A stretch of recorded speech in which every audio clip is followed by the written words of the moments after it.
sun beat down, I had the radio on. I was driving. And a group of Catholic sisters come to Dayton urging citizens to vote their faith on Election Day. The Nuns on the Bus tour stopped here in the Gem City as part of a 1,000-mile tour of the state of Ohio. Today through October 15th, the sisters will travel our state, hoping to get their message out to the voters. And we are here also because I live in Ohio, you live in Ohio, and we've heard what's on the television set. We've heard the rhetoric. We want to change the rhetoric. We want to put and include the most vulnerable in society, the hardworking poor, in the conversation. And the sisters say the bottom line is that voters need to elect politicians who will spur change and protect valuable programs that help those in need.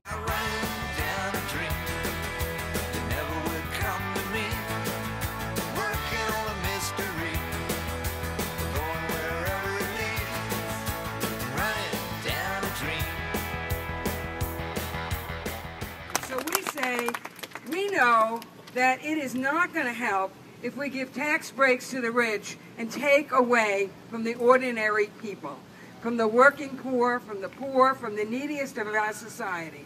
So that's why we're here, and we haven't heard anybody yet tell us that one of the things they're most concerned about is that the rich get more tax breaks. So we think we're on safe ground here.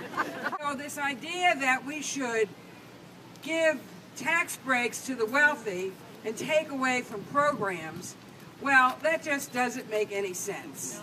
It's not going to help. You know, they talk about this idea that, well, if we give more money to rich people, it'll trickle down and they'll create jobs. Well, they haven't. If I had $1 million, if I had $1 million, well, I'd buy you a house.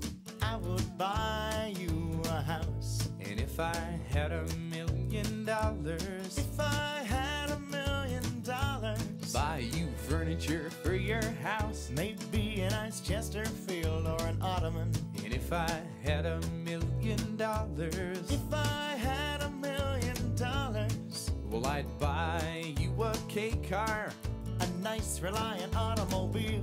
And if I had $1 million, I'd buy your love.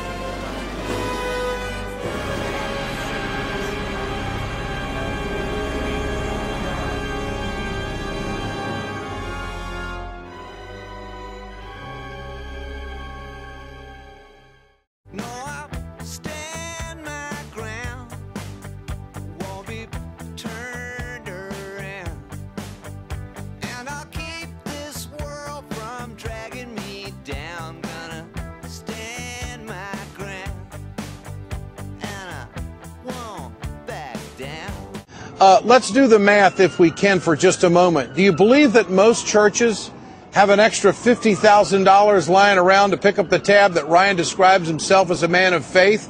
How do we get through all of this? Do the churches have the kind of money to follow the plan that he's putting forth?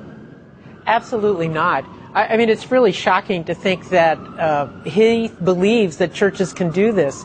What he doesn't know is how hard people are working right now, how much they depend on the food subsidies, just even to keep food on family tables, and how churches are stretched already in food pantries, feeding programs, all kinds of places already giving so much. This $50,000 for each house of worship would be an additional amount to what they've already raised. So it's impossible. Do people